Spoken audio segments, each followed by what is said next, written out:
মুরব্বী ভাইয়েরা, যুবক ভাইয়েরা, কারণ আমার মহিলা বোনেরা, মা বোনেরা আর সবাই মিলে সুন্দরভাবে ভোট হয়েছে।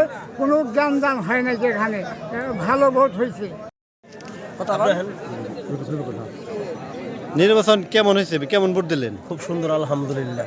আমাদের জয়যাত্রা হবে। এই খন্দকার আব্বাস পাক ভাই আমাদের রবগঞ্জ দোহার থানার 1 আসনের এমপিও হবে, এটা আমরা খুব গর্ব করে বলছি। আলহামদুলিল্লাহ। আপনার কাছে কি মনে হয়? খুব সুন্দর হয়েছে। সুন্দর হয়েছে।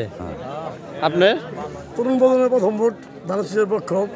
বিগত দিন আপনারা দেখছেন যে দীর্ঘ সময় তরুণ বা বিবিধ আর ভোটার বন আছে, কেউ আসতে পারে না। ইনশাআল্লাহ এবার 60% অধিক আমাদের ভোট কাস্ট হতেছে। ব্যাপক পরিমাণ সবাই জমজমাট উৎসবমুখী পরিবেশে ভোট দিচ্ছে।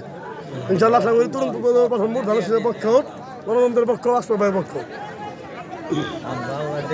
কেমন দিয়ে এই বছর কেমন ভোটটা দিলেন? ভালো দিয়েছি। ভালো। আপনি আলহামদুলিল্লাহ ভালো দিয়েছি। ভালো দিয়েছেন? ইনশাআল্লাহ বলছেন সুষ্ঠু ভোট হয়েছে, এর মধ্যে কোনো বিকল্প নেই। ভোট কেমন দিলেন? আলহামদুলিল্লাহ খুব ভালো দিচ্ছি। আর আপনি? ভালো দিছি বাবা, ভালো দিছি। ভালো দিছে, খুব সুন্দর ভোট হয়েছে। সব জায়গায় ভালো হয়েছে। কোন জায়গায় কেন হয়েছে? খুব সুন্দরভাবে সুষ্ঠুভাবে ভোট পরিচালনা হয়েছে। আশা করি ইনশাল্লাহ তারেক রহমানের জয় হবে। ভোট কেমন দিলেন? আল্লাহর রাস্তায় ভালোই দিছি। ভালোই দিছেন। ওই আপনি কেমন দিছেন?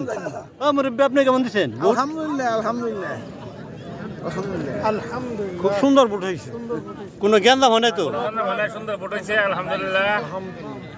সুন্দর ভোট। আমার পাতিল জাব সেন্টার আল্লাহর রহমতে মানুষ হয়েছে, খুব সুন্দরভাবে ভোট হয়েছে। সুন্দর পরিবেশে, কোনো গ্যাঞ্জাম নাই আল্লাহর রহমতে। কি ওই মেয়েরা গ্যাঞ্জাম আছে কোনো? আল্লাহর রহমতে কোনো গ্যাঞ্জাম নাই আমাকে জায়গায়। ভোট দিয়েছেন তো ঠিক মতো? কোনো গ্যাঞ্জাম নাই। সবাই আল্লাহর রহমতে ভোট দিছে।